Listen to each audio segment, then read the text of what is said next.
백신을 맞음으로써 면역 반응이 유발되고 일시적으로 저조한 신체적인 컨디션 하에서는 평소 수준의 스트레스에도 취약하게 될 뿐 아니라 접종 부작용이나 건강에 대한 염려가 스트레스로 가중되면서 증상이 유발되는 듯 합니다.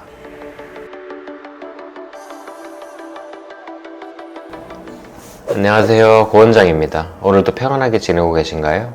올해 10월이 지나면서 백신 접종률이 80% 가까이 지나가고 있는데요. 이미 부스터샷을 맞는다는 분들 소식도 심심치 않게 들리곤 합니다. 물론 백신을 접종하는 것은 코로나 감염을 예방하고 사회가 정상적으로 기능하도록 하기 위해서 전 세계 국가 차원에서 필요한 일이라고 봅니다. 하지만 간간이 들리는 심한 백신 부작용이나 후유증 소식을 들으면 겁이 덜컥 나게 되죠.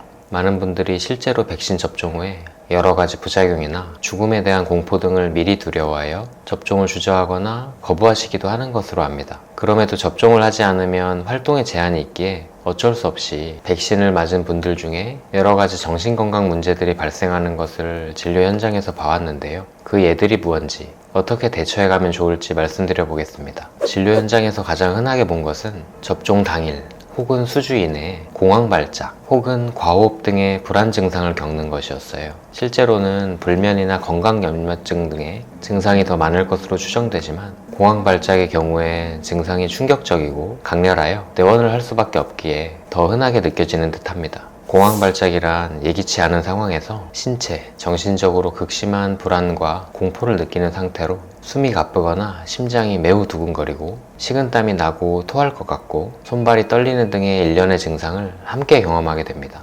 공황발작을 경험하면 충격이 심하기에 어딘가 건강상 문제가 있지 않을까 하는 염려를 하게 되기도 하고 또다시 발작을 겪지 않을까 하는 불안으로 이후 일상을 많이 방해하게 되죠. 공황발작이 일어나는 것은 신체적인 컨디션이 저조하고 거기에 심적인 스트레스가 중첩될 때 흔히 보게 됩니다. 백신을 맞음으로써 면역 반응이 유발되고 일시적으로 저조한 신체적인 컨디션 하에서는 평소 수준의 스트레스에도 취약하게 될 뿐 아니라 접종 부작용이나 건강에 대한 염려가 스트레스로 가중되면서 증상이 유발되는 듯 합니다. 공황발작이 한 번 있었다고 공황장애라고 하는 것은 아닙니다. 하지만 공황발작을 반복해서 겪다 보면 평소에 또 발작이 언제 찾아올지에 대한 불안을 자주 느끼게 되고 그 경우를 공황장애라고 합니다. 따라서 공황발작의 재발을 예방하는 것이 중요하겠죠. 그러려면 평소 건강관리가 중요해집니다. 잘 먹고 잘 자고 컨디션이 돌아옴에 따라 적당한 운동을 더해가면서 신체적인 컨디션을 끌어올리는 것에 주력하면서 회복을 기대할 수 있습니다. 증세를 가지고 있지만 내원하지는 않는 분이 더 많을 것으로 추정되는데요. 실제로는 공황발작보다 많을 것으로 생각합니다.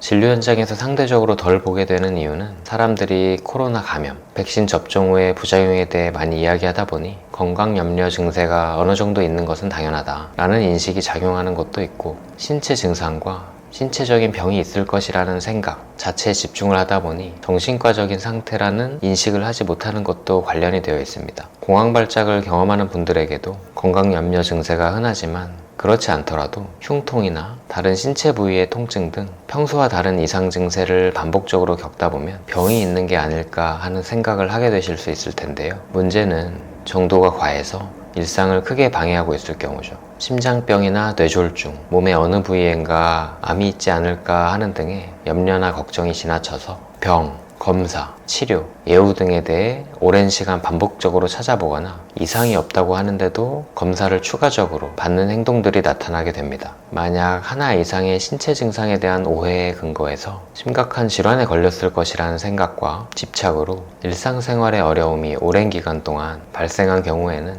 신체 증상 장애라고 진단할 수 있습니다. 건강 염려 증세가 경할 경우에는 이렇게 해보면 좋습니다. 의심하고 있는 병에 대한 검사를 기본적인 수준에서 받아봅니다. 괜찮다고 나오면 이후로 계획적이고 주기적인 신체 검진도 받아볼 수 있습니다. 다만 이후로는 검사를 진행한 의사의 말을 신뢰하고 의사가 권하지 않는 더 이상의 검사는 자제하고 본래의 일상생활에 집중하도록 하는 것으로 마음을 가지셔야 합니다.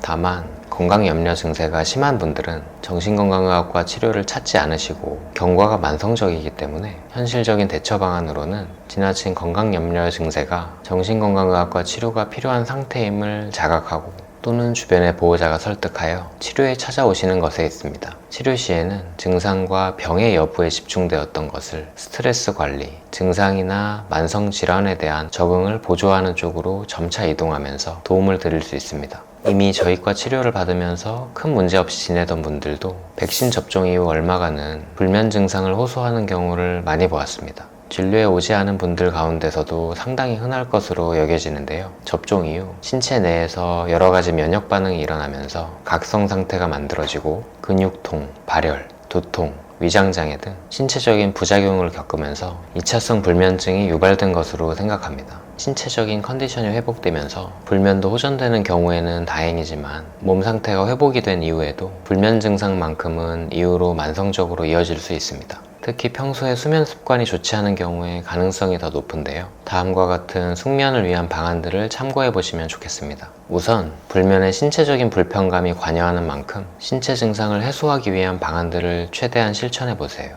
발열이나 통증이 있으면 충분히 소염 진통제를 사용하고 속이 불편하면 소화제 복용을 하면서 적극적으로 관리하시는 것입니다.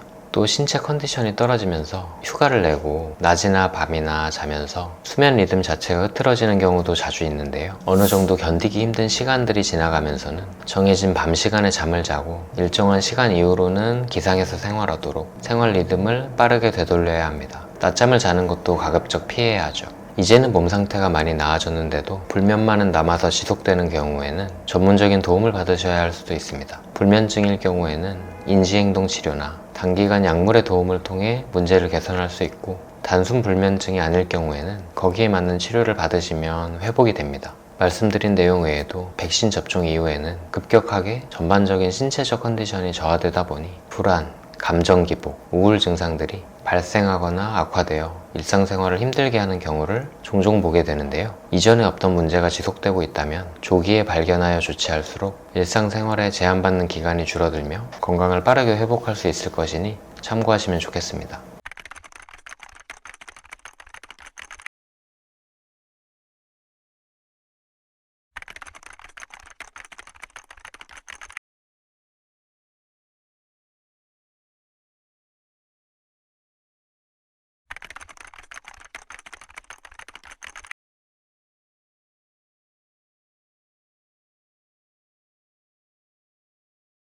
오늘도 평안한 마음으로 쉬어가셨기를 바라고요. 그럼 다음 영상에서 또 만나요.